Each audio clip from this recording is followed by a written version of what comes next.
जय शिव शंभू, जय भोलेनाथ। नमस्कार मित्रों, एक बार फिर से आपका स्वागत करता हूं आपके अपने चैनल कष्ट निवारण में, जिसमें मैं आपको कुछ सरल उपाय बताता हूं आपके जीवन में आए हुए दुख दर्द कष्ट कैसे निवारें और इनको अपने जीवन में आने से कैसे रोकें। मित्रों, आज मैं आपको एक ऐसी कथा, ऐसी कहानी सुनाऊंगा जिसको सुनने के बाद आपके अंदर इंसानियत दोबारा से जाग उठेगी और भगवान के प्रति प्यार और भावनाएं ज़्यादा जागेंगी।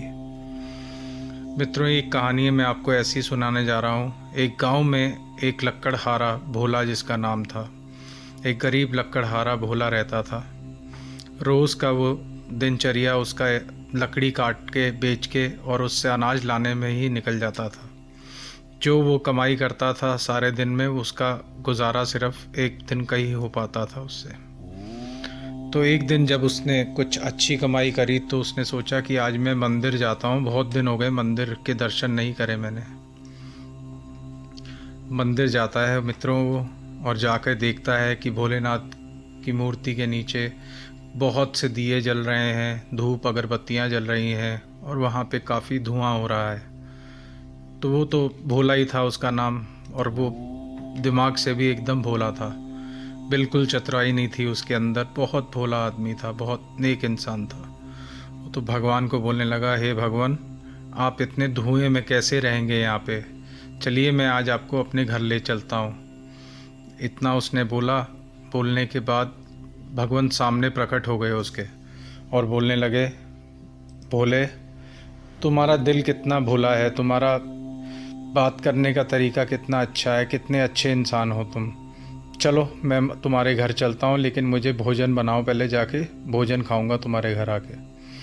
तो उसने ये बात सुनी और वो वहाँ से चला गया, और घर जाकर उसने जो भी अनाज चावल लिया था उसका भोजन तैयार करने लग पड़ा। तैयार करने के बाद आया, मंदिर की तरफ निकल पड़ा। रास्ते में उसको एक छोटा बालक दिखा, जो उसको रोक के कहने लगा कि भैया, बहुत दिन से मैं भूखा हूँ, मुझे कुछ खाना खिला दो। भोले ने अपनी इंसानियत दिखाते हुए अपने घर लेके गया और उसको बिठा के बड़े प्रेम भाव से उसको खाना खिलाया। खाना खिलाने के बाद वो दोबारा से मंदिर की तरफ चल पड़ा। रास्ते में उसको एक बुढ़िया मिली, बूढ़ी औरत मिली, अम्मा मिली उसको, और वो बोलने लगी, बेटा, मैंने बहुत दिन से कुछ खाया नहीं है, मुझे कुछ खाने को दो। वो उनको भी अपने घर लेके गया। घर ले जाके उनको भी भोजन कराया। भोजन कराने के बाद दोबारा से मंदिर की तरफ आने लगा तो मंदिर के द्वार के बाहर एक बूढ़ा आदमी उसको मिला। उसने भी यही कहा कि बेटा, मुझे खाना खिलाओ, बहुत दिन से मैं भूखा हूँ। उसको भी वो लेके गया अपने घर और खाना खिलाया। फिर उसने देखा कि खाना तो सब समाप्त हो चुका है, ख़त्म हो चुका है। अब वो क्या खिलाए भगवान को? उनको तो न्योता दिया है आज का हमने। तो वो जाता है साहूकार के पास, दुकानदार के पास जाता है और उसको कहता है, मालिक, मुझे कुछ अनाज और चावल उधार पे दे दो, कल मैं आपको इसके पैसे दे दूंगा। लेकिन दुकानदार कहता है कि तेरे अभी तो तुम लेके गए थे ये सब सामान, इतनी जल्दी तुमने कैसे खा लिया?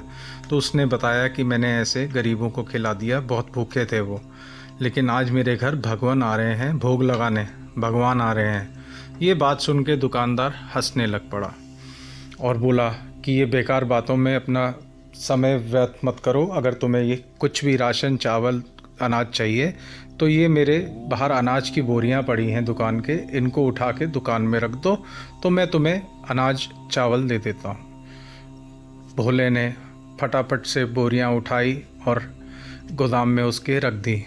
बदले में उसने अनाज चावल भोले को दे दिया। भोला घर गया। घर जाने के बाद उसने दोबारा से खाना बनाया। बनाने के बाद मंदिर की तरफ चल पड़ा। मंदिर पहुंचते ही उसने भगवान को बोला, चलो भगवान, खाना बना दिया है, मैं थोड़ा लेट हो गया हूँ, मैं थोड़ा लेट आया हूँ, मुझे माफ़ करना इस चीज़ के लिए, लेकिन मैंने खाना आपका तैयार कर दिया, आप हमारे साथ चलिए। वो बोलने लगे, भोले, मैं तो खाना खा चुका हूँ, अब मेरे को तो अब खाने की इच्छा नहीं है। तो वो बोलने लगा, भगवान, मैंने आज बहुत मुश्किल से आपके लिए खाना दोबारा से बनाया है, क्यों ऐसे ऐसे बातें हुई जो मैंने खाना सारा खिला दिया? तो कहते हैं, मैं तो 3 बार खा चुका हूँ खाना। कहता है फिर भी आप मेरे साथ चलिए, मैंने आपके लिए बड़े प्रेम भाव से खाना बनाया है। तो वो उनके साथ घर की तरफ चल पड़ते हैं भोले के घर आते ही भोले उनके लिए खाना तैयार करता है एक थाली में और उनके सामने रखता है। रखने के बाद कहता है हे प्रभु भोग लगाएं।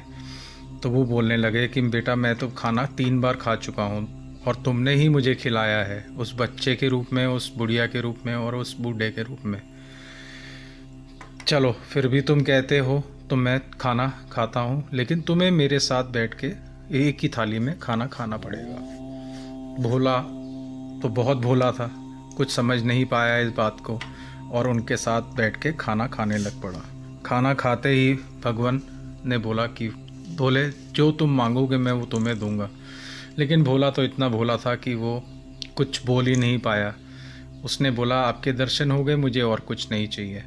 इतना बोला ही था उसने कि भगवान वहाँ से गायब हो गए और उसके अगले दिन से ही भोले की किस्मत एकदम बदल गई। वो माला माल हो गया, उसके पास ज़मीन जायदाद पैसे की कोई कमी नहीं हुई।